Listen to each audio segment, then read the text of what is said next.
we should cook because it connects us with everything. It connects us with the earth. It connects us with people. It connects us with our bodies, all of that.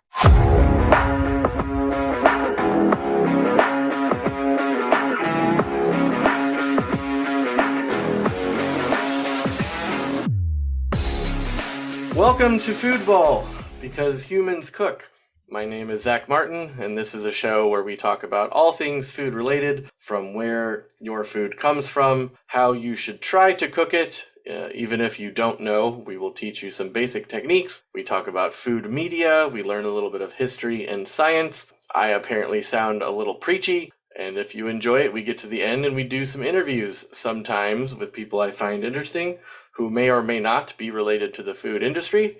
And usually, I am joined by a co-host, Barb, and unfortunately Barb is on the disabled list this week with something she told me was kid plague, which those of us with kids know exactly how that works. So, I have recruited a very special guest host. Please tell my listeners about who you are, guest host. My name is Abigail, and I am the host of the Manic, Pixie, Weirdo podcast and Best Idea in the Room, two shows that I really enjoy putting together. And they are about, one is the Manic, Pixie, Weirdo is about relationships, and the Best Idea in the Room is where we review commercials. So if any of that sounds good to you, go check us out.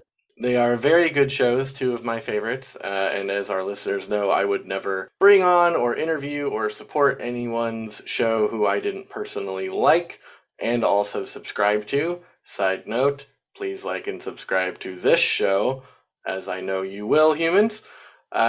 Later on in the show, we have an interview that I did with Jacki the Nomad Chef, who has uprooted her family from the Great White North of Canada and is traveling South America with her 15-year-old son and husband and some other friends, living basically off the grid. So that's interesting stuff. I really enjoyed talking to her, so stay tuned for that later. So we are, like I said, I am welcoming Abbs. I don't know. Can I call you Abbs? Like that's like my nickname. Okay. We are welcoming Abbs in to take up the mantle for Barb while she is on the mend. So we'll get right into it with the 3 things we do for the intro and still don't have a name for things, where we talk about food history, food science, and then the shitty food media of the week. So today's overall theme, if you've seen the title of the episode, you know, is called Kitchen Myths Busted. So our food history fact of the week is going to be discussing the fact that tomatoes were once thought to be poisonous. Did you know that, Abigail? No, I didn't. I knew that you could spank your tomatoes, but I didn't know that they were considered poisonous. Spank your tomatoes? What the hell is that about? Oh, well, you've never heard this? So you go and you like whack your tomatoes and it helps them pollinate better so that they like grow bigger. Yeah. It's called spanking your tomatoes. I feel like typing that into my work Google would be a bad call. Probably. Well, see there. Maybe do like a Google Scholar. Okay, that's probably a better idea. Yeah, for those of you who don't know, I just learned this a couple of years ago. You can do like an academia-only Google search for like scientifically documented papers and things. So you can filter out some of the bullshit that you would find in a normal Google search result. No, I did not know about spanking my tomatoes. I have never tried to grow tomatoes because I hear that they are famously fickle. And my dirt here in Illinois, surprisingly, is basically made of Play-Doh. So it doesn't, it does not like vegetable plants. So I'm all an above ground box thing. But I'll keep that in mind if I do grow them. I did not know that. But yeah, so tomatoes, of course, originated from Central and South America. They were one of the crops brought back to Europe by the colonizing Spanish Catholic white people, and along with potatoes. And they are part of the nightshade family if you look at the taxonomy, which only taxonomy nerds really care about, like my brother who is a science teacher. And that nightshade family contains genus and species of plants like belladonna, which is a historically famous poison, and also something that used to be used to treat heart attacks and heart conditions, kind of like how nitroglycerin is now, and that's an explosive, but you could take it in very small doses to stop your heart from stopping. So the nightshade family contains toxins called tropane alkaloids, which can also be found in the coca plant, makers of our favorite cola flavorant, cocaine, henbane, mandrake, and something called the sorcerer's tree, which are all badass plant names, right? Right. I want a sorcerer's tree. And then I want to make like a staff out of the bark. Well, clever, like obviously, that's what you do. So in the 1700s, after they'd been cultivated in Europe for a century-ish, the fruit was eventually kind of thought to be poisonous after it was circulated among people that the food was poisoning and killing the aristocrats who could afford the tomatoes. So they were avoided as food for almost 200 years. Turns out because olden times people were just as gullible and convinced by misinformation as they are today. Shocker. What was causing the rich people to die was eating the tomatoes off of pewter plates. Pewter is a lead alloy. Maybe I'm probably totally wrong about that, but it's a metal that I know from like D&D figurines, which you don't eat off of. Pewter contains, as far as I know, people might do you, but this is a public service announcement if you do eat off of your, D&D orc figurines. Pewter contains lead, and tomatoes are very acidic, as we know. So the tomatoes and their juices were leaching the lead out of the plates. And then people were eating the tomatoes and getting lead poisoning and dying. Kind of the same as the Romans way before this were using lead in their water pipes, and that was a whole thing with Rome and Nero and whatever. So it took us a long time to realize that metal and lead were bad for you. So thankfully, 19th century comes around, better science prevails. Pizza was invented in Naples in the 1880s. Side note, a lot of people don't know that pizza is that relatively recent. It's only about 250-ish, I can't do math because I'm a journalism kid, 250 years old. And Joseph Campbell of Campbell Soup popularized canned tomato soup because he found that tomatoes do respond very well to canning. We all are tomato gorging hyenas now, and we know that they are not poisonous. Bonus fun fact, because I am a mega nerd, there is a supernatural fantasy series by author Kim Harrison called the Hollows Trilogy, which is based around a world-altering alternate history in which an accidentally released GMO tomato kills the majority of the humans on the planet, which allows the supernatural entities like vampires and pixies and werewolves and gargoyles to decide, hey, we should probably enter society and keep it from collapsing. And they form like a supernatural version of the FBI. It's a very good series. It kind of goes off the rails later, but it's got demons, witches, vampires, like actual pixies who are badass. They're the bad ones. Fairies are the bad ones. Pixies are the good ones. It's really good if you're into that sort of thing. There are some adult themes. Have you read Kim Harrison at all? No, I haven't. Okay. Well, you should definitely try it out. Moving along to our food science, which is kind of, because we're going to go heavy on myth, I figured we kind of keep this one short. The well-known phrase from our youth, what is the M&M slogan, Abbs? The M&M slogan? I have no idea. Oh, come on! M&Ms, I don't know. Oh, you're killing me. You're killing me. M&Ms, they melt in your mouth. Oh. But not in your hand. There you go. This is where I'm going to put the ding, ding, ding sound effect. Oh, wait, I don't have one and I'm lazy. So M&Ms are marketed that they melt in your mouth, not in your hand. Anyone who's close-fisted held a handful of M&Ms for their child for more than 5 minutes knows that is not correct, because they do in fact start to melt in your hand because hands have sweat glands and sweat is wet. So according to BYU, the Brigham Young University, who even though they're Mormons, I trust, the chocolate center within the candies is coated with multiple layers of a corn syrup and sugar solution. The interesting bit of that is each individual layer is allowed to dry before a successive coat is applied, and this multi-layer confectionery coating does not melt in the hand because it has a higher melting point temperature-wise than the sugar does, or than the chocolate does, but it does dissolve in your mouth because of the moisture present in your saliva. So if you hold it in a closed fist for enough time and your hand starts to sweat, then yeah, you'll get wonderful little multicolor stains on your hands, which is super gross. Sticky. Yeah, and it's sticky because it's sugar, yeah. Shifting gears a little bit to our shitty food media of the week. Spoiler alert, this is going to have some hot takes. I expect a little bit of feedback from the community, especially once I start sharing this episode. But for context, an article came out this week on Eater by Hannah Selinger. Or actually, no. I am just now realizing this is from a year and a half ago. This is from December 2020. Anyway, timeliness aside, does not matter.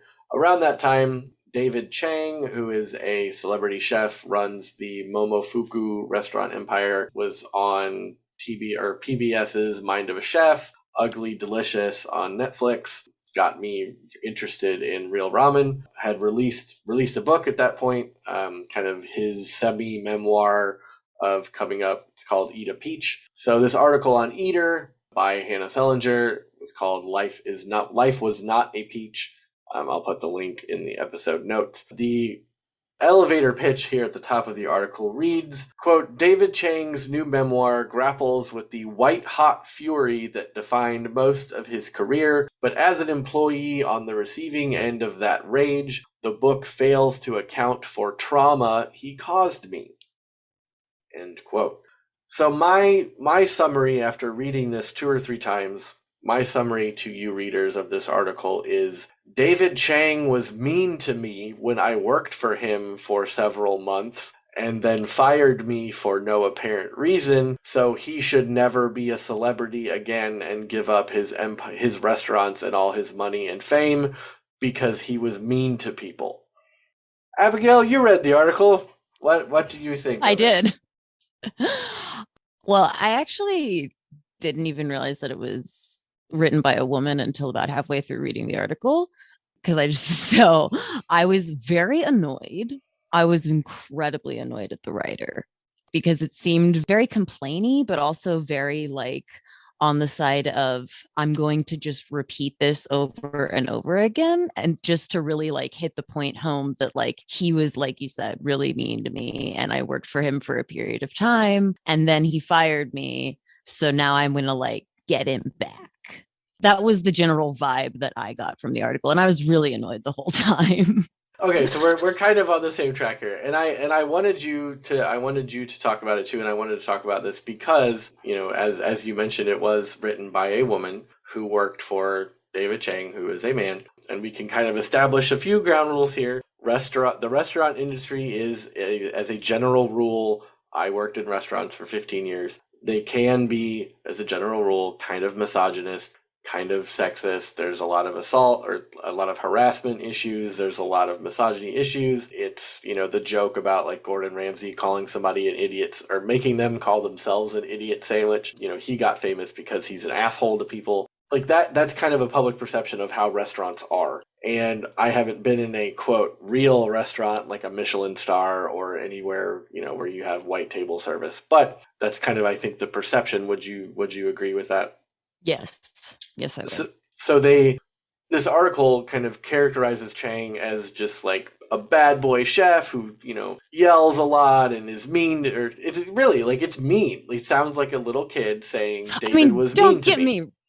Yeah, I mean, don't get me wrong. Like, the guy sounds like a complete and utter asshole, like a huge dick to work with. Don't get me wrong. Like, I get it. But like, there is at some point, like, personal accountability would have been nice.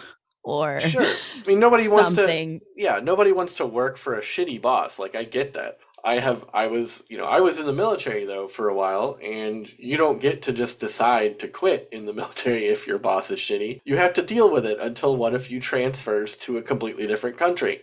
So, you know, I think part of, like, Hannah makes a point, I think once or twice, that she says, you know, this was a great place for me to be career-wise. So I suffered through a little bit of the abuse. See, that's where I have a hot take of the word abuse. There are other chefs and other food personalities, like, I don't know, Mario Batali, who actually, like, abused people. He settled a lawsuit for $600,000 last year, so described a hostile work environment. but Batali was accused of grabbing a server's hand and trying to, handle his crotch, and was making sexually, just generally being a skeevy douchebag. Like, that to me, as a man, I will qualify it, that to me is abuse. If your boss yells at you because he doesn't like the job you're doing, or as Hannah says in the Eater article, like because he doesn't appreciate you being a sommelier, those are not the same thing. Okay, I see where you're coming from. I definitely see where you're coming from. I don't really have an issue with calling it abuse because I do think that there is an abusive element to it. Would I say that it is as in your face abusive as like the other? Absolutely not. But I would say that like there is kind of like I was raised in a family where like there was a certain amount of just kind of like everybody has to do some like things that they don't want to do. And sometimes that's dealing with a dick. And and like you have to figure out what you need to do in order to like keep this train going and making sure that like you're up to snuff for whatever. Like if you don't want him to yell at you, then you need to like figure out what you need to do differently. And so that's kind of where it gets under my skin, where it's like, because I don't know, was this like repeated stuff that happened to her as far as like how often was this occurring? Because if it's every day, that's bad. But where I kind of get off the rails a little bit with it is, did he yell at you one time and then you just like fell to pieces? Like, because that can't happen, especially if you're the front of the house. You know what I'm saying? Yeah. And one of the things that I kind of, what frustrated me in the middle part of it was, so this book that she's ostensibly reviewing is his memoir that he wrote, so he gets to write it however he wants. And I guess the second part of the book, there's kind of a literary device where it looks like he went and self-edited what he originally wrote. Quote, primarily it wants to reframe Chang's self-righteous anger, to bundle it up with his guilt, regrets, and ruminations, and to sell it back to the public as his pardon. He's older and wiser, he wants us to know. A cliche, but he really means it. So this little section comes across to me as really condescending because she's completely discounting the fact that he might actually mean it. He's older now. He's talking about things that happened 10 years ago. He's got kids now. I am not the same person at 36 as I was at 26. I don't make nearly as many dumb choices. I don't drink anymore. Like I do have kids. Kids change you. And, I feel like she's holding on to this anger from 10 years ago about him being mean to her, and, completely discounting the fact that maybe in writing this book, maybe he is saying, I was an asshole. I'm less so now. Here's the path of what happened. Yeah. I mean, when I got to that part in the article about how it was like 10 years ago, there was a part of me that was like, did you not go to therapy like between now and then? Like, I'm really sorry. That sounds super harsh. I know it does, but like, that's just kind of how I feel about it, where it's like, you need to go to therapy. Like, if this is bothering you 10 years later, and that so much so that you decided that you were going to high school this shit, write a mean article about your ex-boss from 10 years ago, at what point do we move on, people? Yeah, and I think this is a good segue to mention that it is May. It is Mental Health Awareness Month. Please go and seek help if you need it. If you've not yet been to therapy, it's awesome. You should try it. It's amazing. Yeah.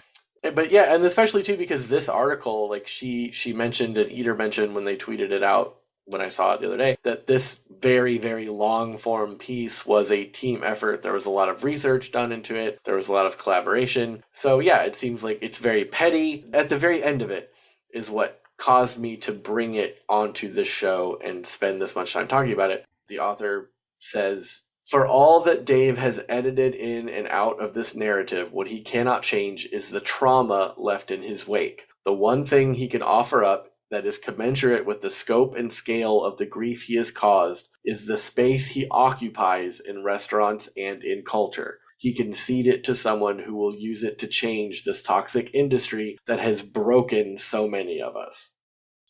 Couple of things. Yes, the restaurant industry can be toxic. Is it as toxic now as it was 10 or 15 years ago? I don't know, because I'm not in it anymore. Were I a betting man, I'd say Probably not. Not by any huge amount, but probably less so. I think it is irresponsible for her to say Chang needs to give up all of his fame and his job and everything and his importance in pop culture because he was mean to people. Is she also going to ask that of Gordon Ramsay, who has chilled out over the years? Would she have asked that of Anthony Bourdain, rest in peace, who had chilled out a little bit in his older years? And obviously Mental Health Month bears repeating, if you need help, please get help. If you don't think your friend needs help, ask anyway. I think that is bold of her to ask to start with, to say that you need to give up your fame and your space in food culture because you were mean to people. And also, who gives you the right to ask him that? Random eater writer, the IACP award nominated Hannah Selinger, who has appeared in the New York Times and the Wall Street Journal and the Washington Post, the Cut Wine Enthusiast, and elsewhere. Okay, so you wrote a bit. Cool. So did I. That doesn't mean that I get to, spend a lot of money on Vox's money to tell the Secretary of the Navy that because he sent a bad memo one time that he should quit. So that's what do you think of her demand here at the end? Yeah, I'm real worried about her, as a person. I'm real worried about her. I'm we gotta do something about this because you're not okay.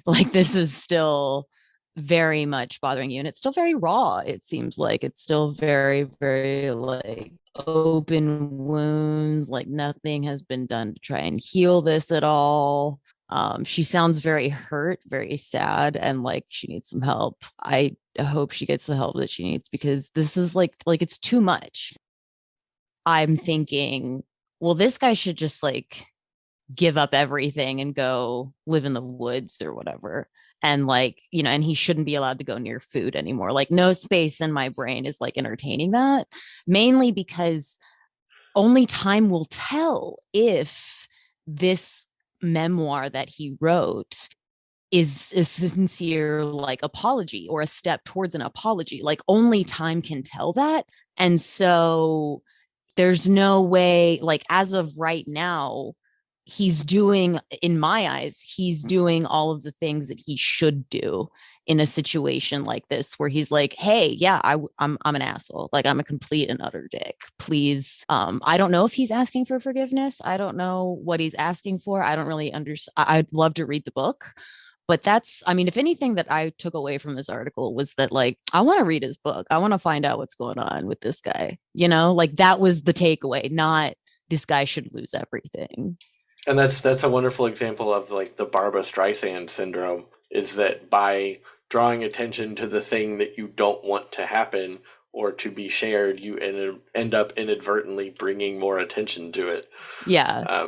Which is interesting to think about. So, and I know it seems weird to be talking this much about an article about a book that's a year and a half almost old, but sometimes the things just strike me, and it does have to do with food and food culture, so fucking deal with it.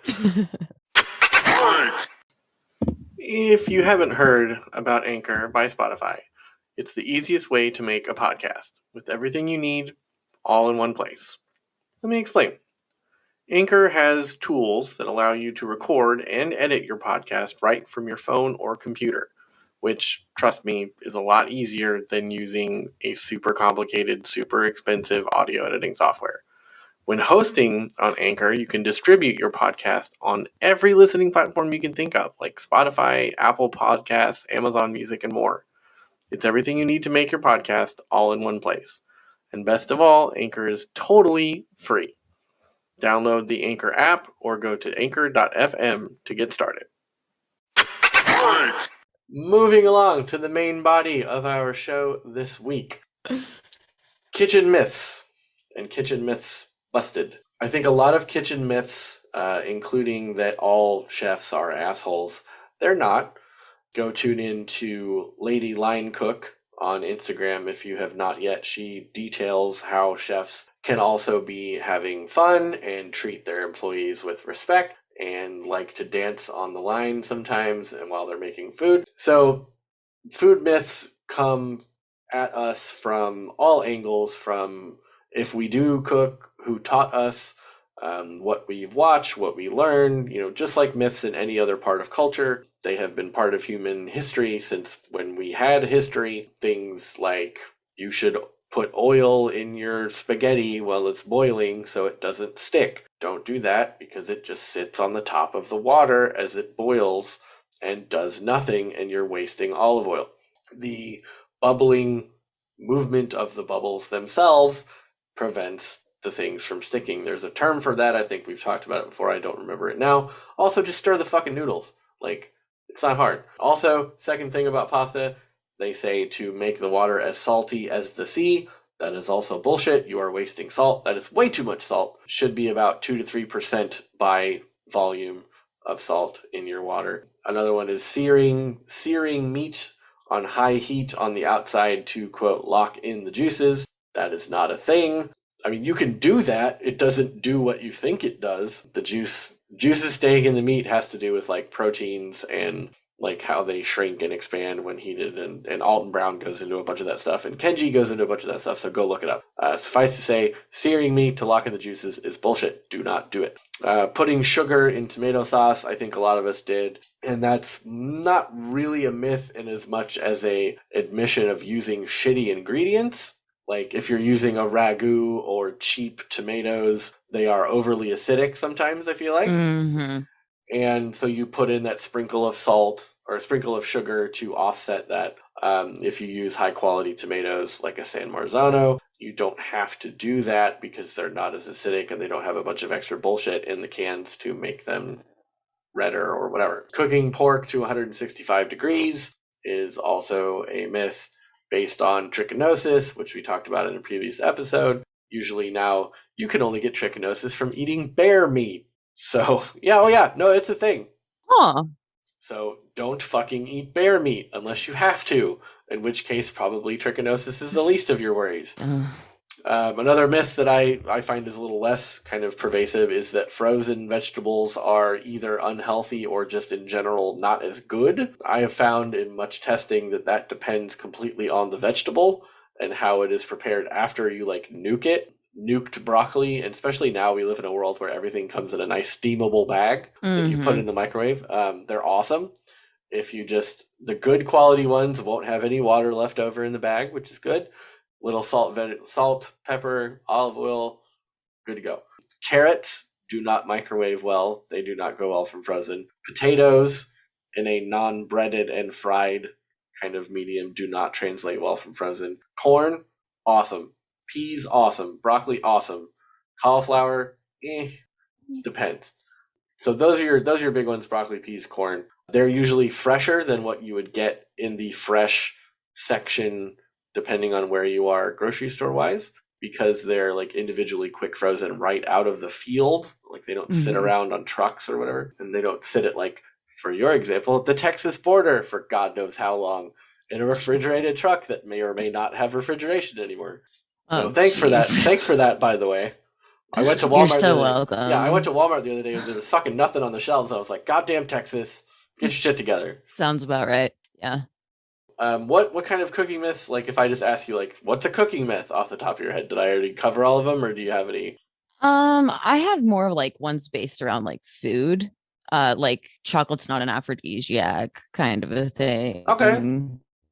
It doesn't take 7 years to digest gum, you guys. That's not, Yeah, those are good. That's a lie. Yeah, old wives' tales, oysters or whatever.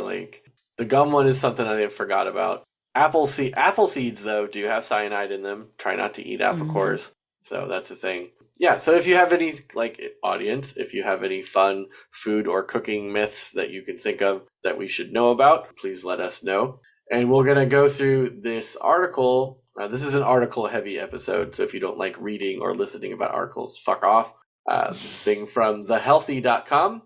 Healthy eating, common food myths that you still think are true. They say things like vitamin C can keep you from catching a cold. That is a myth. It doesn't really do that. There's a whole thing about Emergency and Airborne, the company that used to sell their vitamin C supplements with the claim that it could reduce the amount of days that you had cold symptoms. which was never proven by the FDA, and they had to remove that from their branding and marketing. Another kind of health food myth that always bugs me is eating celery burns more calories than it has in it. So that's called like negative calories. That's not how I've calories... heard that about like pineapple and stuff too. Yeah, like that's not how calories work. They do have a lot of fiber in them though. So expand beyond like just using them for peanut butter dippers. I like to put it in tuna salad because it's a little crunch without having to put like chips on it. Next one, legumes such as nuts, seeds, things like that must be eaten at the same time as grains to get a complete protein that has all the amino acids, whatever. As we say on the show, don't worry so fucking much about the fucking nutrition that's in your food. Just eat real food. It's like you're not a dinosaur from Jurassic Park. You don't need to make sure you get lysine or you die. Nobody has died from lack of a complete protein in their diet, like in 10,000 years, I would imagine. So if that's the thing that you're concerned about, like, just stop. Next one, raw carrots are more nutritious than cooked. Have you ever heard that before? I have. And I didn't buy it when I was told that, and I don't buy it now. So well, see, that's why we're friends, because you're not an idiot. A 2008 study in the Journal of Agricultural and Food Chemistry, researchers found that cooking carrots actually increases their nutritional value. Boiling them led carotenoids, their antioxidants that turn them orange, to increase by 14%, while other cooking methods, especially frying, led to a decrease in antioxidant value. And for the chemistry heads out there, that has to do with cooking things in different ways. Not all cooking is the same. Not all components and compounds in foods are the same. Some are water soluble, some are fat soluble. So that's obviously how that works. Frying a potato makes it less healthy than boiling a potato. We think we know that, but apparently some people forgot. Next one is to minimize fat and calories, always remove the skin before cooking chicken. Or before, I guess the point here is that you remove it before you cook it. I have never found this a problem from a cooking standpoint. Depending on how you're cooking the chicken, keeping the skin on while you cook it is actually a better idea because it protects, especially if you're cooking bullshit breasts. The only kind of breasts I'm not into, but giggity giggity. It can keep the meat from drying out, and I don't know if you've ever tried to pull skin off of a chicken breast that was cooked. It's not that hard. No, it's super easy. You can just usually if it's cooked really nicely, you can just peel it off. Exactly. And that's one of the things I don't really like eating fried chicken that isn't a tender, because I'm internally a 12-year-old child. I don't like chicken skin. And if you pull most of the skin off of a piece of fried chicken, it's just chicken. It doesn't have all the effort that you put into on the crust and the breading. So I just don't even bother with it. Next myth, avoid eggs. Oh, we're not even talking about eggs, because eat eggs, people. Eggs are delicious and they're easy to cook. Don't be scared of them. Next myth, the fewer carbs, the healthier. That's dumb. Eat real food. Quit counting shit. Using margarine instead of butter will save calories. Again, anything with calories in it, just fucking ignore. Quit counting your food. It's not Legos. It's not your tax return. It's food. Eat until you're no longer hungry. Listen to your body. MSG found in Chinese dishes can trigger headaches and other reactions. Fuck no. We are Team MSG on this show. Food myth, you'll sleep better after a nightcap. If you drink every night because you can't go to sleep, you have other fucking problems, right? Again, therapy. If you're finding that the only thing that can get you to sleep soundly is, drinking a glass of whiskey before bed, you are a 1960s ad executive and you probably need help. Myth, those with diabetes have to give up sweets. I mean, trust your doctor. I am not, don't go out and put your face underneath the soft serve dispenser, but you don't have to never eat sugar again. Oh, here's one that I have zero input on, so I would like your thoughts. Food myth. Cranberry juice can cure a UTI. No. Please just go to the doctor. Please just go to the doctor, because UTIs are very serious and they can get out of hand very quickly. So please just go to the doctor. I don't know. Can men get UTIs? Like, I feel like Yes. And if just a a lot. man gets a UTI, it's way worse. It takes like sometimes you have to be hospitalized. Like Oh my it's God. way. So if a man gets a UTI, please go to your doctor immediately because you can die. Oh God. Okay. Yeah. So You can get, you can get septic. oof. I would not like a septic penis. And that's our tagline for this week's episode of a food podcast. I would not like a septic penis. So it says there's no proof that cranberry juice or cranberry branded supplements can treat an infection, which obviously should be treated with antibiotics. You just got over a strep throat infection. Would orange juice have helped you?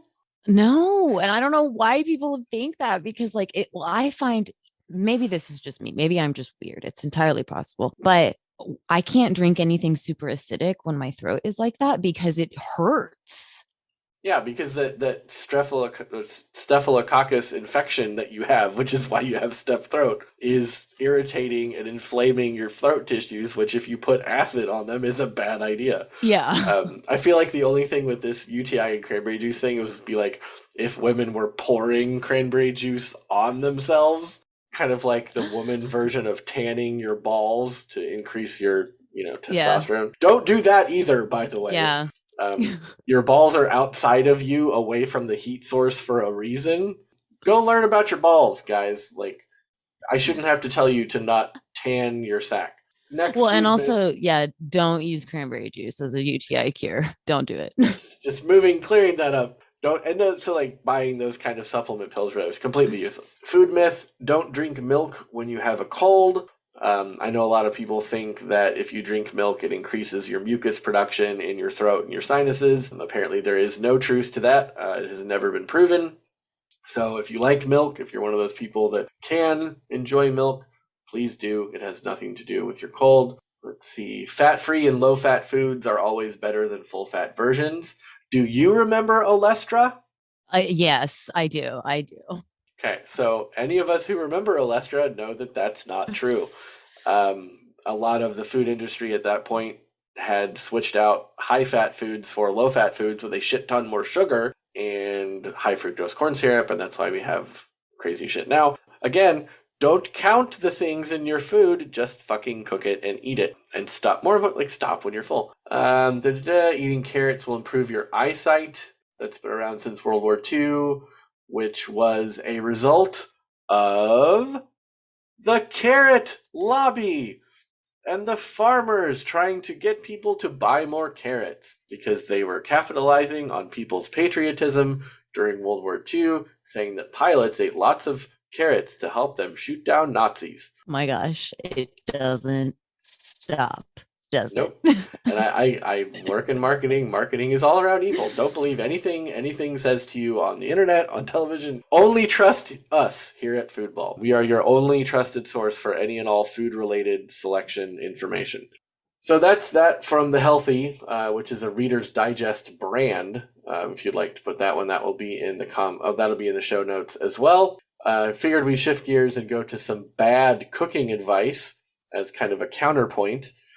This is a list from lovefood.com called The Worst Cooking Advice in History, as a way to see that prevailing wisdom has been prevailing until it was no longer prevailing and proven or disbelieved at a certain point. Things like in the 1300s, a French chef, Guillaume Tirel, which moves again to my inability to pronounce any French words. His 14th century recipe collection, Le Viandier, transformed feasting at the French court. He suggested keeping cooked meat for a whole month. Just remove the mold, and you will find it white, good, and solid underneath, which of course is fucking gross.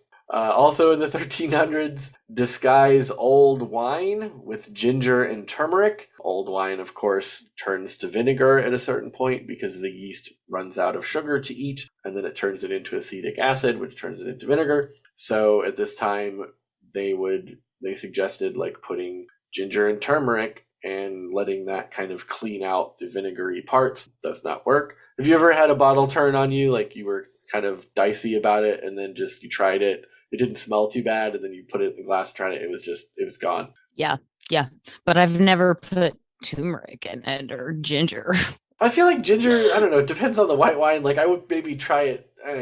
I'm a little explanatory. I Really generally hard. like on the sweeter side, and so that wouldn't work.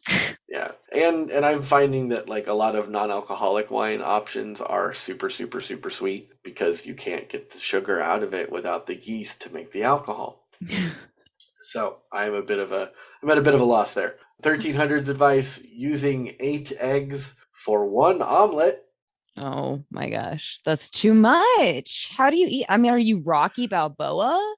Yeah, I don't even know, like, what the fuck kind of pan would you eat to make an 8-egg omelet? Like, 2-egg omelets are like a whole 12-inch or like a 10-inch skillet. Like, although with omelets, I will humbly admit that I have never made an omelet. I always make scrambles because I very bravely try to attempt omelets and fuck it up literally every time. So, to those of you out in the audience who can make an omelet successfully, my hat's off to you. Moving along from the 1300s to the 1600s, preserve butter in a bog. In a bog? Really? Right, cold, muddy, the moors of the old country. More than 300 buried butter pats have been dug up across Ireland and Scotland. It's thought that ancient preservation technique dates back to 600 BC. 1740s use catnip as an aphrodisiac. I feel like we have a lot of foods make you horny myths. Yeah, I don't know. Are we just like just that horny as a species? I feel like we are, though, and we wouldn't need so many excuses from our food. Yeah, that's true.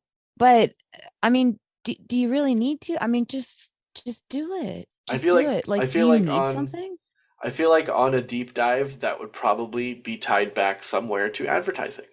Oh, 100%. 100%. Like oysters. Oysters are not an attractive food. But if you planted the right magazine ad in the 50s to say, your husband's had a long day, feed him from the Great Bay Oyster Company, and he'll notice what a wonderful woman you are, or some bullshit. That gave me like just chills. Like, ugh.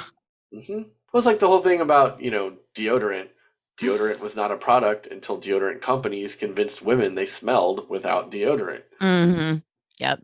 And Lysol was originally used as a douche. Well, there you go. Also, yeah, please tell people about douching, because that's another one that bugs me, especially as a guy. Don't do that. It does it on its own. Yeah. Don't do it. But I mean, like, unless there's some sort of medical reason why you have to do it, like, and you have supervision, then that's fine. But like, otherwise, just stick with like pads and stuff. Take care of your bits, everybody. We've now expanded into foodball and genital care. Don't tan your balls. Don't spray a bunch of like weird lavender oil shit up in your vagina. Also a bad call. So there's that. That's a thing we're talking about now. 1740s, beat cake mix for 2 hours. What? Yeah. Jesus. Was recommended by Hannah Glass in a seed cake recipe in her 1747 book, The Art of Cookery. I will make a joke here in that the only place I know that calls it cookery is the United Kingdom, who are famous for their cuisine. The recipe also called for 35 eggs and 3 hours in the oven. Jeez, I mean, oh my, okay. Yeah, 35 eggs, it might be a big-ass cake that would take 3 hours. I don't know.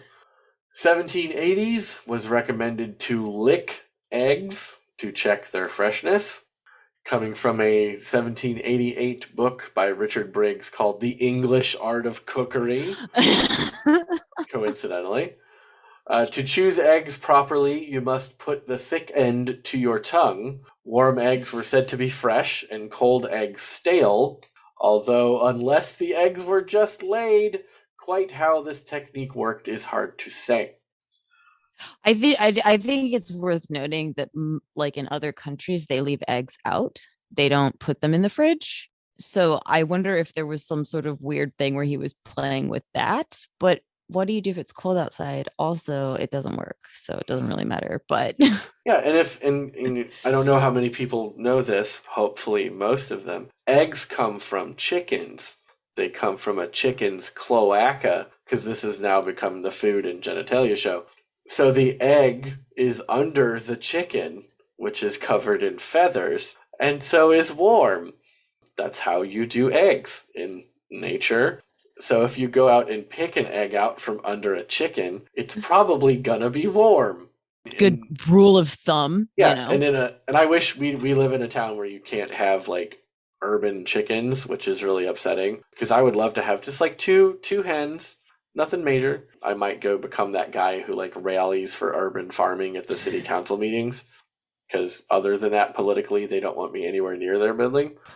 So moving on, let's see. 1790s, this is a fun one. Never expose salmon to the moon. Oh, why? Does it howl? Popularized in the U.S. shortly after The Complete Housewife was released in 1796. The first American cookbook is the first known cookbook to have been both written and published in America. Salmon, it is noted in the preface, is not only, quote, ameliorated by being 3 or 4 days out of water, but should be kept away from heat and the moon, which has more injurious effect than the sun. So if ever you think you've heard the dumbest thing you've heard today, remember that people once thought that moonlight was injurious to salmon. That's amazing.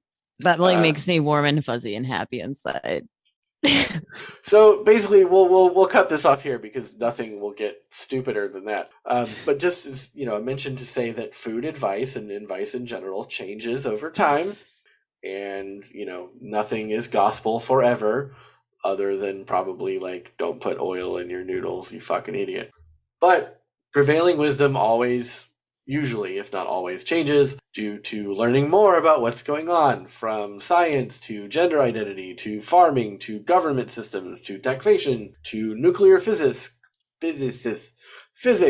to cooking pasta. Nothing is absolute.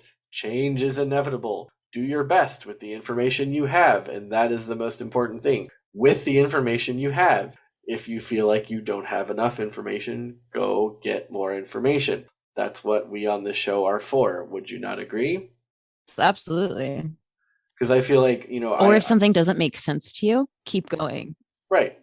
And I think I have the privilege of coming from a place of having trained as a journalist and having a journalism degree. Like, I have a natural curiosity and have been trained to, get more than one source for anything that I'm trying to fact check, which now is not even necessarily helpful enough, because you could have 4 or 5 sources that all tell you the same wrong thing. But, we serve as this show and everything around Foodball to provide information and provide opinions based on that information. If I come across preachy, it is only because I am passionate. It is our raison d'etre. Again, I can't pronounce French words, that in the pursuit of food knowledge and in the pursuit of cooking knowledge, you will, because you're a human and because you're intelligent, eventually just get to the point where you're cooking the right way and you're cooking the best way and eating the best way for you. For somebody just starting out, I am a little preachy because I'm farther ahead in that journey. To somebody who has been professionally cooking for 25 years, they're farther ahead than me in that journey. There are people that I follow that, run organic farms and stuff, and I don't know what you guys have down in Texas where you're at, but they know way more about like organic procedures and meat quality and stuff than I do.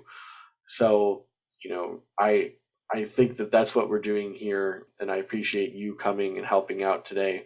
So I think we'll close. There's a list from BuzzFeed, who I hate as a journalism soul person. Do you read any BuzzFeed quizzes, Abbs? No, I don't. So you don't know what Simpsons character you are based on your work email sign off? No, I'm so sorry. I wasn't aware that that was something I needed to know. Well, apparently you are in the minority.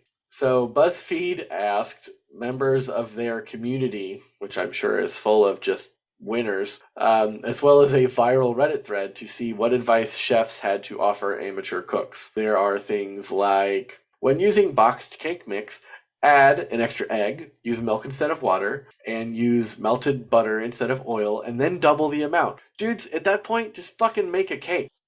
I was gonna say that sounds like a lot of extra work for like this whole no, just keep it simple. Just keep it simple.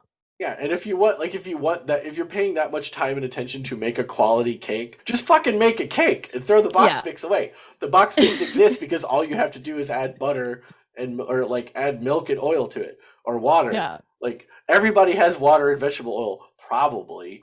Not everybody has eggs or butter. You know, at that point, it's not even fucking. Just stop. And you're exactly right. Don't be afraid to add notes to your cookbooks. I would suggest even further, don't own cookbooks. Just what I do and what I've started doing now that we own a printer and we have the high life and that we have a wireless printer. I find a recipe, if I'm going to use a recipe for the first time, print it, and then write my notes on there. And then that becomes my cookbook. It's things that I have cooked, I have made my notes on.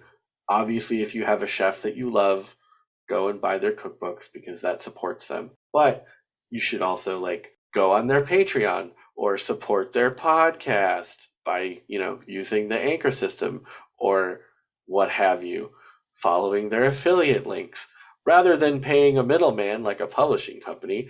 I promise you, I will never write a cookbook because I think they're fucking pointless. So that's a solid promise, my friends. My favorite, thank you. I appreciate that. A little bit validation is good for my mental health. One of my favorites is a proverb more than anything. A falling knife has no handle. Very true, though. How many times have you dropped a knife while cooking and attempted to catch it? Oh my gosh, I can't even count the number of times. I feel like any number higher than 0 is too many. Yeah. And it's definitely been more than that. And it's not like I'm dropping these knives on purpose. Like they just, you set it down on the edge of the counter because you might use it again, and then it falls, and then you got to cut on your finger. The next thing you know. Because there's nothing less fun than like cutting the inside of your palm, or God forbid it impaling you on the foot, because they will fall point first. Yeah. And so and I think this applies too to if you have a quality knife that you've paid, a significant amount of money for and invested in, which you should, you worry about them breaking or becoming dull or whatever. You know what? Like you can resharpen the knife. You can't grow a new finger. So I had this happen. I have a really nice, and I was telling you about this off air, but I have a really, really solid quality John Boo's butcher block, cutting board that's 2 inches thick and 2 feet wide. And it weighs 40 pounds, which is super fun to wash. And I was washing it and I had it precariously balanced on the edge of the sink in the kitchen and it was wet. And then I nudged it accidentally and it slid and fell off the counter. And my immediate thing was to not move my feet out of the way, but to try to grab the cutting board, because I'm like, oh my God, this cutting board cost me, $120 or whatever. And if it breaks, I can't afford a new one. I could probably grow a new toe back. And this was always going through my head, as I was trying to catch it. And my wife looked at me. She was like, what are you doing? Move out of the way. You could have been hurt. I said, no, I got to protect the thing. So if you find yourself in that situation, remember, a falling knife has no handle. Have a waste bowl. Dump wrappers, skins, whatever. That's a good thing for composting. That's what I do. Do you compost? Oh no, but I do that. I do that anyway. But yeah, you should compost though. It's good. Yeah, if you can do. I didn't spend X dollars on a fancy countertop compost thing. I just use one of my metal mixing bowls, and then when it's full, I go put it in my compost thing because I'm lucky enough to have an outside compost bit. The spice measurements in most online recipes are way too small. I usually double them. Don't do that. Yeah. Don't do that. If you're going to follow a recipe, follow the recipe. If you follow the recipe and then find that the spices are not enough, then do that. Yeah, that just seems like really bad advice. Yeah, BuzzFeed didn't say that all of this advice was good. There's some stuff about rice cooking, MSG, don't be afraid of salt. Always read your recipe at least 3 times before you start. That is a good one because you don't want to miss a step in between. You don't want to miss an ingredient if you're doing a recipe like that. Look at it like if you're taking a test or doing homework. Always make sure you read the instructions at least 2 or 3 times. Prep beforehand. We are part of the Church of Mise en Place here on Foodball. It is one of my favorite things about stir fry is it takes twice as long to do the mise en place for stir fry as it does to actually fucking cook it. So, and it still only takes like 20 minutes. You will save time and you will save stress if you do your stuff ahead of time. Keep things simple if you can. Don't put mayonnaise in your mashed potatoes. King Dietrich, what the fuck? No. Don't. If you're gonna Psycho? What? Like, I understand where you're coming. It's the same people that say like put mayonnaise in your cake batter because it's an emulsification and it technically is just eggs and oil. But okay, if you make your own mayonnaise at home and it's literally just eggs and oil and maybe some lemon juice, sure. Store-bought mayonnaise has a bunch of extra bullshit in it that I don't want in my delicious pure mashed potatoes. Yeah. That is a hot take. Salt and pepper, obviously. Sharpen your knives. Learn how to make teriyaki sauce. Oh, here's an interesting thing I didn't think about. Check to make sure your oven temperature is actually what it says it is.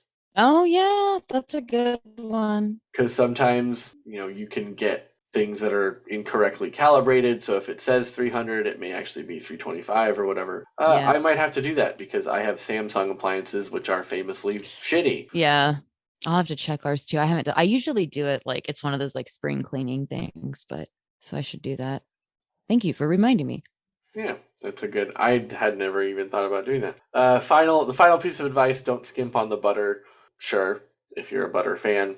I'm a butter fan. Buy Irish pasture-fed butter, if at all possible. It is what God intended butter to be, and you will never go back to regular store-bought butter. Do you have anything else that you'd like to say before we take a break and do our little capitalism thing and then get into the interview portion? No, I'm good. Thank you so much. Cool. Well, Abigail, thank you for very graciously volunteering to be the unwilling sacrifice as co-host this week. I appreciate your time, and I know Barb does as well. While she is on the mend. So where can everybody find the Manic Pixie Weirdo to both listen and follow? A very good Twitter follow, by the way, and also on Instagram. Oh, yeah, absolutely. Well, first, thank you so much for having me and letting me do this. This was really fun. But you can find me on all the things that you can have a podcast on. So Apple, Spotify, Pandora, everywhere. And you can find me on Twitter at MP Weirdo Podcast. That's probably the best place to get in touch with me. Or the Instagram and the TikTok are the _main_weirdo1. Excellent. You do that so well. It's almost like you've done that before, the old self-plug. Weird. So yeah, you and I will be doing our standard Foodball interview soon. So look out for that. It is kind of a backwards Barb thing where you get to be co-host before you do your interview. So that's always interesting. So keep an eye out for that. After the break, we'll have my interview with Jacki the Nomad Chef. So stick around. We will be doing that here in just a moment.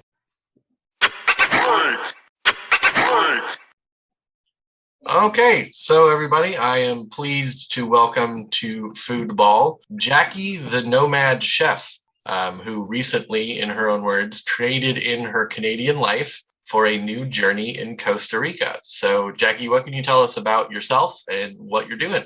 Hi, super nice to meet you. About myself, I am not a real chef. I'm a self-proclaimed chef. I just like food a whole bunch, so I use the tagline, but I have no actual qualifications. And I recently, like you just mentioned, moved from Canada to Costa Rica, and we're taking a year traveling through different parts of Central America, trying to decide where we want to establish roots and create our new home.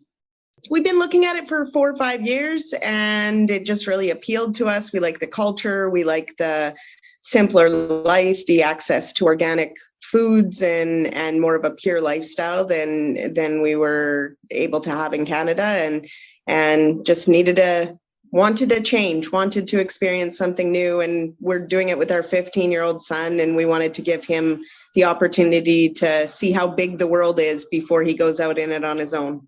Oh, that's fantastic. I wish my parents would have done that when I was a child and gave me more exposure to something other than Florida.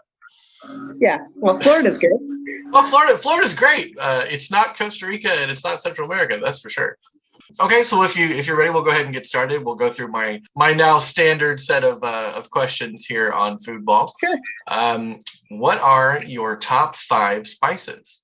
So that was a really tough question because I don't know. It's really hard to narrow it down. It's like asking your favorite color, I guess. But garlic, everything I start with every meal starts with a combination of garlic. So that has to be in my possession at all times.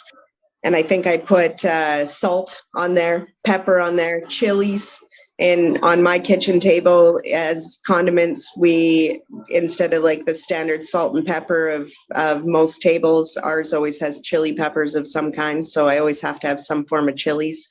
And I threw cumin in there just because it's a fun one to throw in there. But I'd say bay leaf I always have in my possession too. I'm not even really sure why. I just feel like it adds to a lot of different things. Yeah, I feel like bay leaf is kind of a mystery. Anybody who cooks anything always uses bay leaf. We don't know why. We don't know exactly what it. Yeah, we don't know exactly what it tastes like. We know we're supposed to put it in there, whether it's and it's always dry.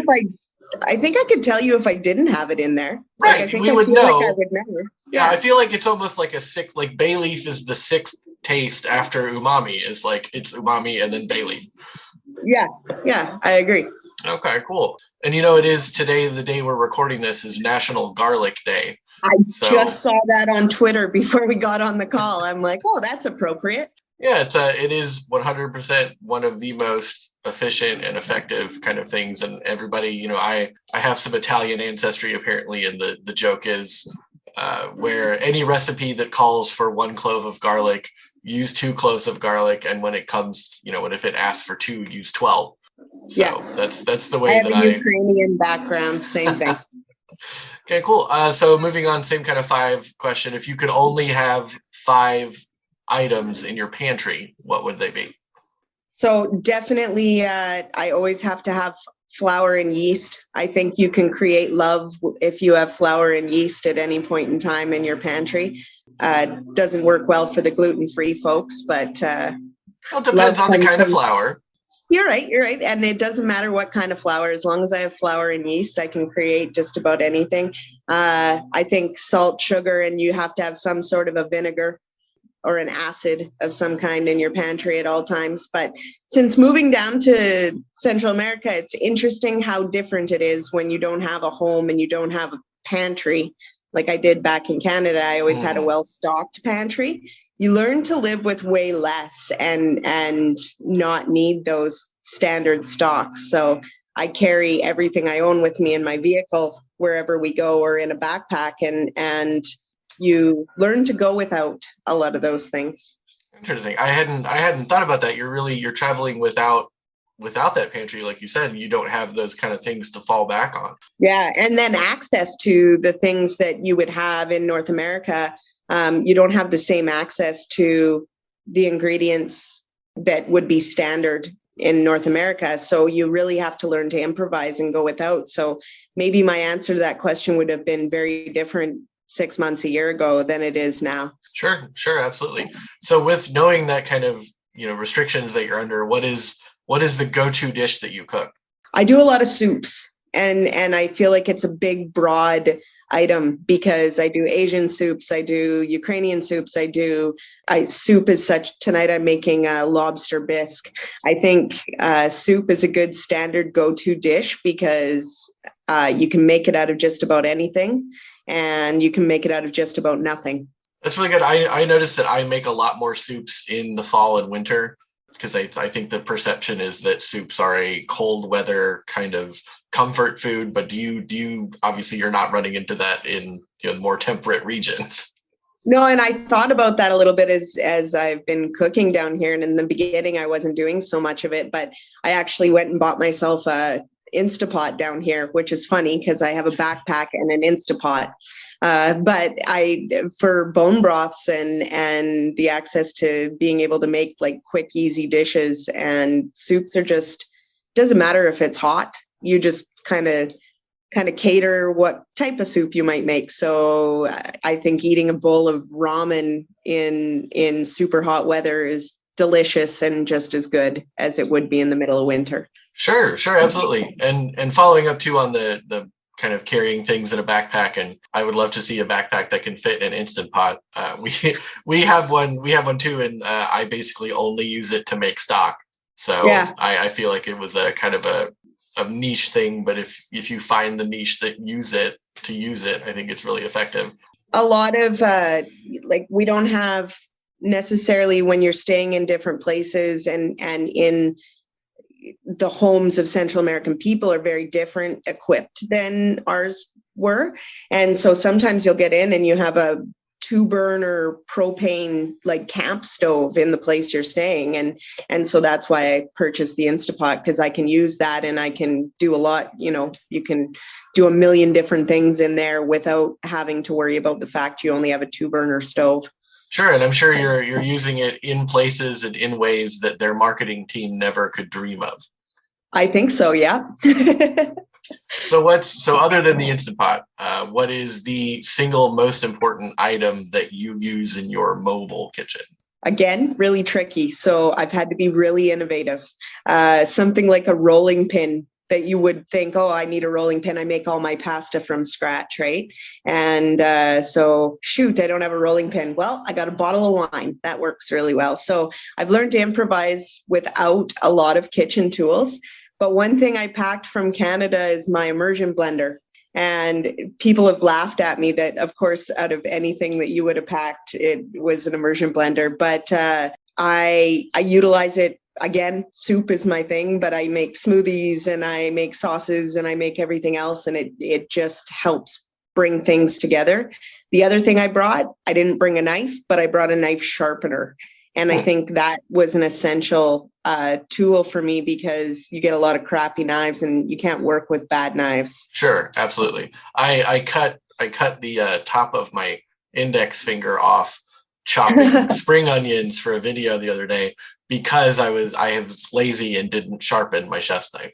I just have like a stupid little knife sharpener that I got in my stocking for Christmas one year, and I packed it with me, and it's handy as heck. Inventing, it's like I did a episode last week on recipe versus technique, and I think you're right on spot on there. Is when you have to adapt.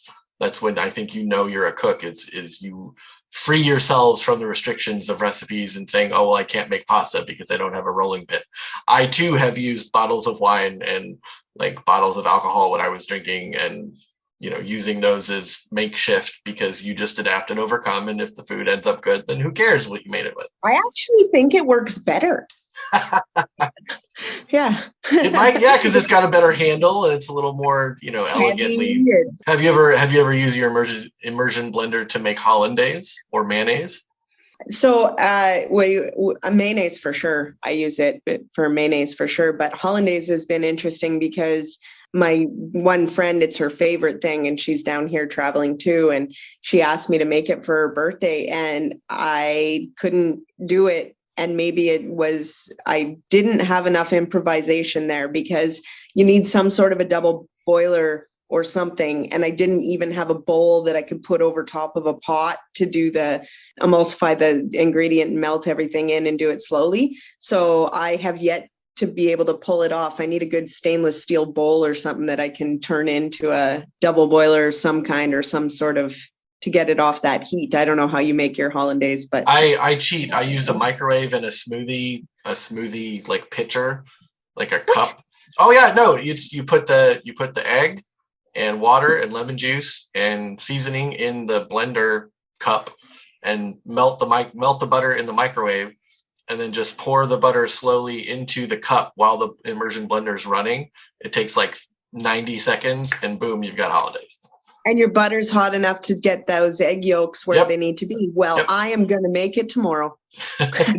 It changed my game, because I think like Eggs Benedict is something that people are conditioned to think is expensive and complicated and can only be made at a brunch place, but it's really not. And that's part of it, is hollandaise is not hard to make. So the immersion blender is a life changer. I think we overcomplicate things like that way too often in our life, and that's what intimidates people from cooking or trying new things, is that intimidation factor, when usually there's a simplified way to do it. Absolutely. So then things that also are complicated, what do you think of umami? Well, it's funny because I didn't even know what the word meant until about 4 years ago. So I made my first attempt at a ramen or an Asian style soup, and I had put out maybe on Twitter or something, and I'm like, I there's something missing. There's something I don't have going on in this soup, and I don't know what it is. And it was mentioned, so then I had to like look it up and understand what it was. And so I think it's an essential in some styles of cooking. It's like that missing key to what you're looking for, that flavor you're looking for, that style you're looking for. And maybe something, when you look at different cultures of cooking, we were talking about it the other night, and before the age of the internet, our families, and my mom's a very good cook, she never had access to all of this information. And so her style of cooking, where she could have been way more experienced of a cook if she would have had access to that. So I feel so privileged to live in a day of information where you can learn about it and learn from other people and learn for different cultures and things like unami, where I would have never even known what that was. You're exactly right. My grandma, who taught me, was, she was a self-taught, do it over and over and over again until you get it right kind of cook, where she only had cookbooks and very limited of those. And she would always tell the story of making biscuits, like making Southern style biscuits. And she said the first 2 or 3 dozen times she made them, they ended up like hockey pucks. And being Canadian, you can, I'm sure, appreciate that. But then she just did it over and over and over until she got it right. And then she never had to worry about it again because it had become like muscle memory. Whereas, me now, or us, we can look online and say best Southern biscuit recipe and technique, and it's boom, it's right there. And, assuming that we have the ingredients that we're supposed to need, we can just do it and move on. And you're exactly right. We are very privileged to live in such an even, no matter, most of the world can do that. And I think that's part of why I get so upset about the concept of people not eating real food, because it's there, it's right there, and you just have to reach out and learn. So what does real food, I say that a lot on my channels, like eat real food. What does real food mean to you?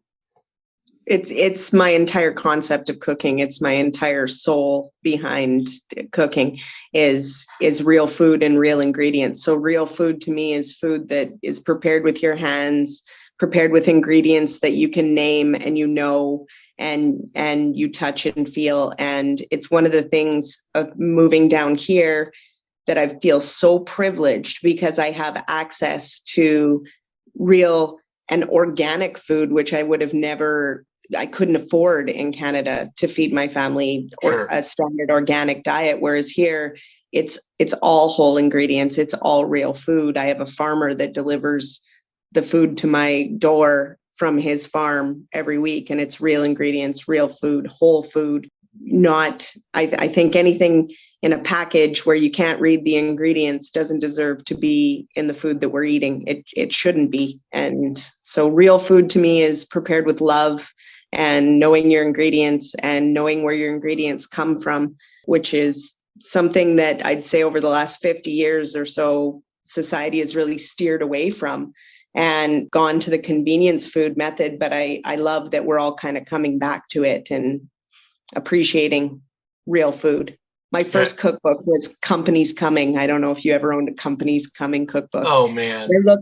I look back at those now, and I think I had like 15 of them or something that I got as wedding gifts. And I look back at them now, and they're such a joke. It's like a can of condensed soup and a packet of something else. And that's not real food. Lots of Velveeta, pasteurized processed cheese food and things like that. And I think you hit on a really important thing, though, that I like to talk about is affordability. I feel like people in a huge majority of economic situations maybe want to cook and eat more sustainably and more connected and more kind of aware and have agency in their food, but they simply can't afford it because of marketing situations. Or I think the concept of organic food, at least in the US, is you have to pay to be labeled organic, you as your food production company. Yeah.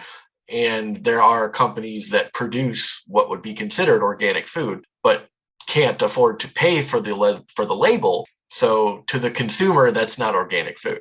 Yeah. And that's a shame, because I've had people at local farmers markets, say to the cheesemaker say, well, is your cheese made from organic milk? And they have to legally say, no, it's not certified organic, which to me is just mind-bogglingly stupid. It is so stupid. And that is the big leap of difference of being in a country like this, is all that red tape and labels. We could have a whole conversation on affordability, though, of real food, because my entire passion behind cooking and where I really upped my game was when our family didn't have a lot of money for a period of time. And I had to learn how do I feed my family in a good way without spending a lot of money. And so I had to learn that's where the flour and yeast came in. I could feed a table and they would think I put in all this time and effort and money. I could feed a table of 12 people and it would cost me pennies to be able to do it. I learned how to be a substantial cook with very little. And so I think the concept of good, real food being expensive is misguided in a lot of ways too. I think it comes from lack of education more than anything. I have a 6-year-old and a 4-year-old, and they eat peanut butter and jelly sandwiches because they're children. Yeah. And I was looking at their bread that I bought them and trying to find reasonable bread, and you can't. It's all high fructose corn syrup, and which is my number one indicator that something is not real food, because I cannot go and buy high fructose corn syrup and cook with it in my kitchen. It's not a food ingredient. It is a processed thing and a filler and whatever. So I realized that I know that I would have a way better feeling if I literally just made bread at home, because it's not that hard. We all did it during lockdown from COVID. We've all of us on this planet made bread at least once. But I know that would be an uphill battle for children at that age to not have processed style, Wonder Bread, bright white, tiny sandwich size. But I think you're exactly right. Having that in your pantry and using, that $1 or $2 bag of flour that's quality to make dozens of loaves of bread that could be $3 or $4 or loonies or whatever a piece, that not only is it better, it's huge percentage cheaper. And there are ways around that kind of overwhelming feeling of, in the US, that the cheapest available food is the worst for you. And you're paying for convenience and time saved with really, really low quality food. And then if you are aware of it, you feel really guilty about it because you feel like almost you're stuck in between this rock and a hard place. So I think I am really just jealous of you for being able to get up and go and do something to make that difference, because I feel like a lot of people are trapped and they may be frustrated and kind of overwhelmed with the more they learn about food and cooking, the way the system is set up kind of against us. Yeah, and it does feel like it's against you. I actually worked in, kind of getting off topic, but I worked in affordable housing for a good majority of my career in Canada. And we had food pantries set up in the building that I worked in. And they would get items in their food bank boxes like lentils and flours and things, no idea what to do with it and how to do it. And I think there's a whole thing that could be taught on how to use these ingredients, how to use real whole ingredients, how to turn them into food. And our society has just really lost that connection of taking whole ingredients and turning it into real food, and how easy and cheap and accessible that actually is. I think just with some little education, we could change the world. Yeah, and you also brought up it's kind of a shift that we've seen in the last half century or so. Humans have been cooking and eating real food for 99.99999% of the time we've been on this planet, except for the last 50 to 100 years or so.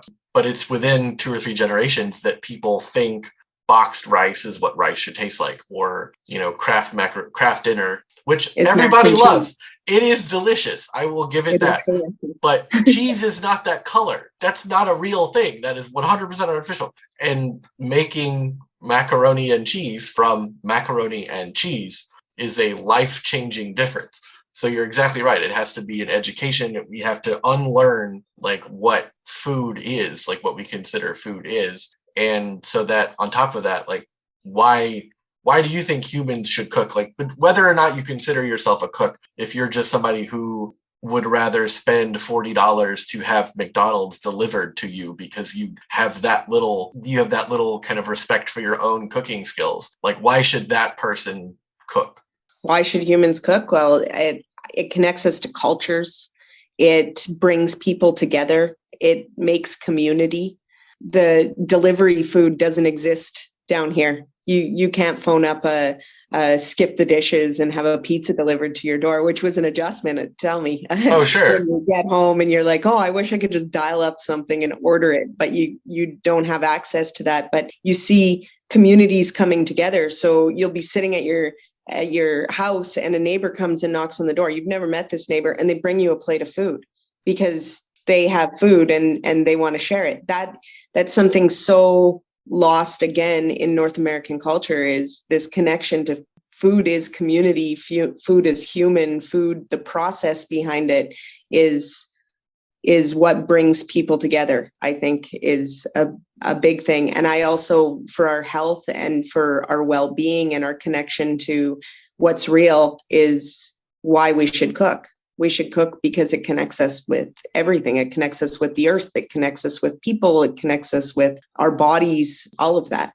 Something that reminds me of something I was thinking about the other day. I was reading a book about the history of cooking and how, for thousands of years, cooking was very communal. It was, the hunters would hunt, bring home, gatherers would pick what they had brought and make a big meal and everybody would share it. And then I got to thinking about how absurd the way that Westerners do grocery shopping is today. Like, my family unit goes to the community food place, gets food for just our family, comes home, cooks it and eats it, and then throws the rest of it away.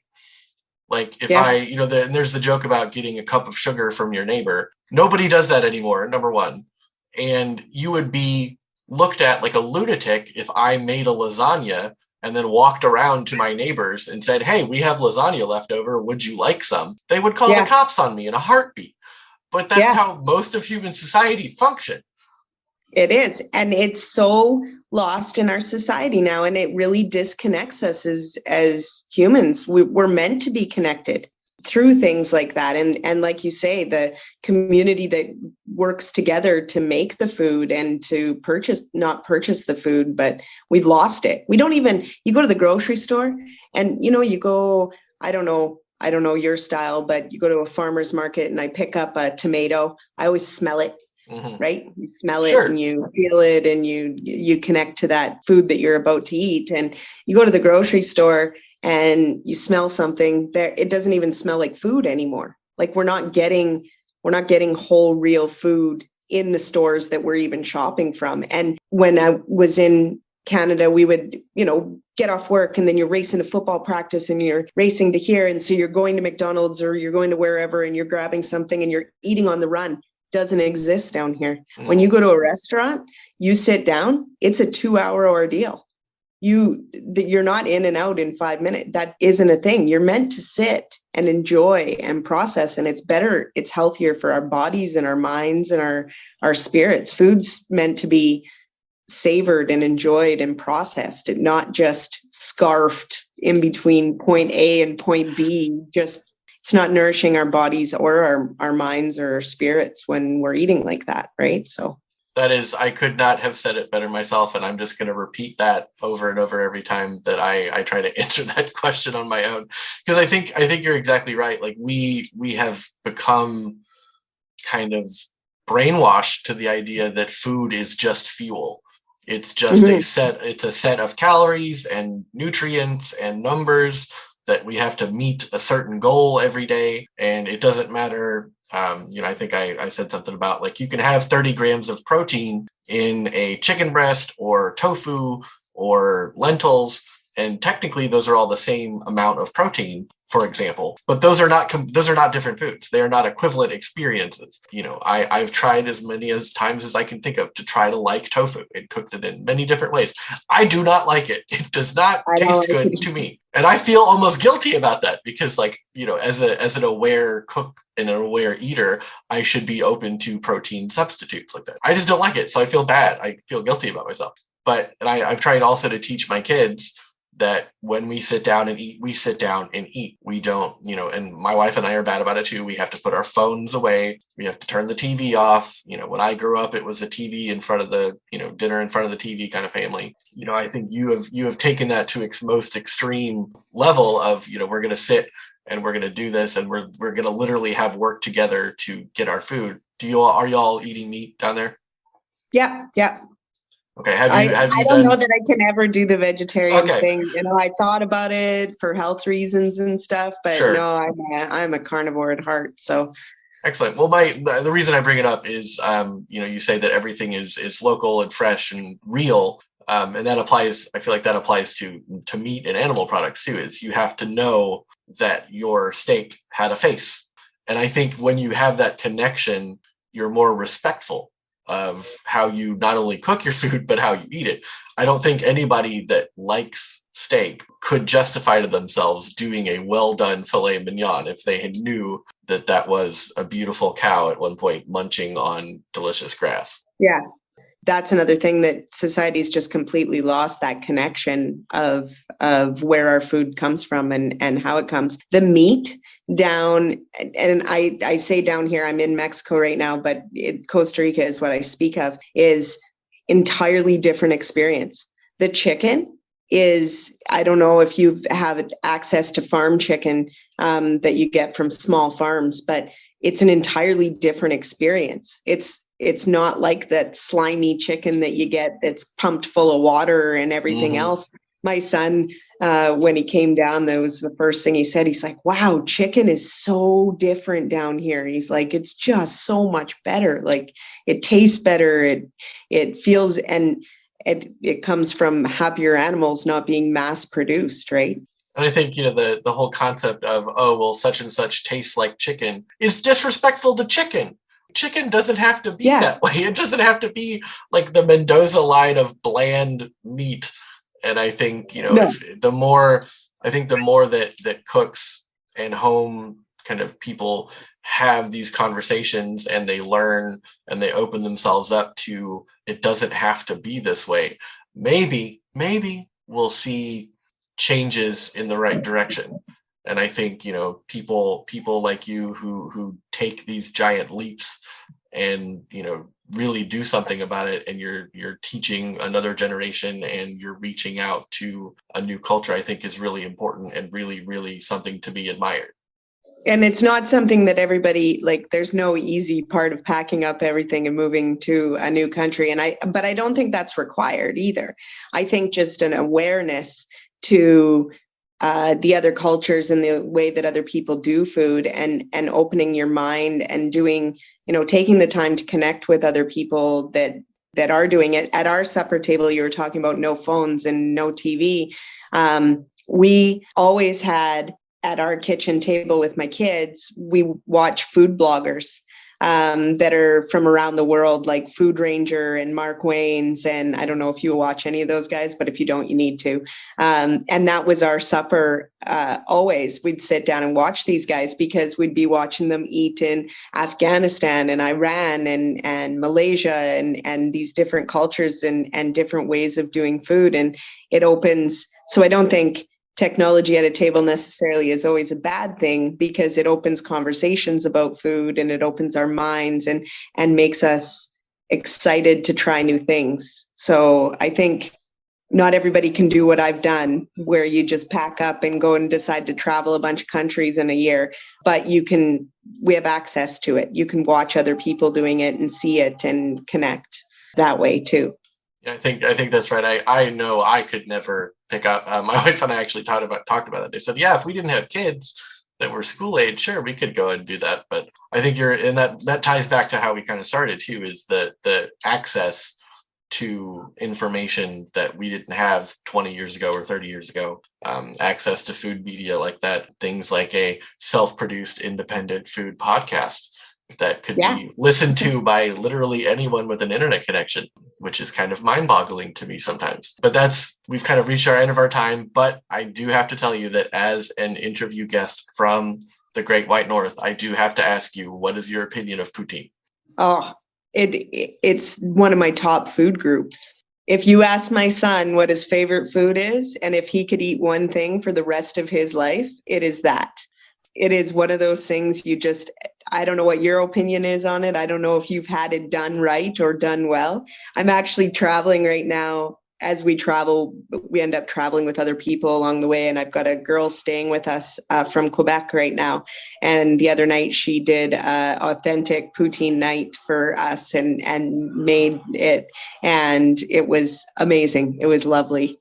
I never have had it myself. I find it weird that it's not a bigger deal in the Midwest of the U.S. Because it feels like a natural extension of what we eat here. So I've always kind of wanted to try to make it, but then I would feel like a little disrespectful. So I think we might take a trip up. I would like to go and get it from the legit source. From the source, yeah. Make sure you do it right when you do it the first time, because otherwise it might be wrong. There's really no wrong way to do French fries, cheese, and gravy. Like, there's just really no wrong way. It's just a delicious combination. Should you eat it every day? No, definitely not. Right. And there's probably a hidden source of umami in there somewhere, and definitely in the gravy. Nothing a little sprinkle of MSG on top wouldn't help either, I would say. Yeah, true story. My husband's deathly allergic to MSG, so it's one of those things that I don't ever get to experiment with. I have to even read labels and make sure it's not in any of my food. So when I see recipes where they're using it, I'm like, that would change my game. But no. Oh, that's so sad. I'm so sorry. Tell him from the bottom of my heart that I feel his pain. Yeah, it's a really sad story. My heart goes out to him. All right, Jacki. Well, that is all our time today. Thank you so much for your time. I know you're busy down there. We'll have to keep in touch, and anytime you'd like to be back, let me know. Would you like to? Sounds good. I hope to start my own podcast one of these days here soon. Awesome. We keep saying we need to do it, so we'll do a vice versa here. Yeah, awesome. Where can folks find you online if they want to keep up with your journey and learn more about you? My best follow right now is just on Twitter, and my Twitter handle is Okanagan Jacki. Okay. I will put a link to that in the episode description because it is a bunch of letters. Yeah, it is. So I think we are hoping to have a YouTube channel and a podcast up and going here soon as we continue our journey. We're going to be buying a piece of property and building an off-grid farm. So that's kind of exciting. Oh, very cool. Well, I will come down there as soon as I'm able. Yeah, you need to do it. It was a pleasure meeting you, Zach. Awesome. Thank you, Jacki. You have a great one. We'll see you later. You too. Bye-bye. Many thanks to Abigail of the Manic, Pixie, Weirdo podcast for filling in as co-host this week, as well as thanks to Jacki the Nomad Chef for our time on our interview. This has been Foodball Podcast. Find us on Twitter and Instagram at FoodballPod. New episodes every Wednesday. Check us out. Send us an email at show@foodballpod.com. Thanks for listening. We'll see you next time.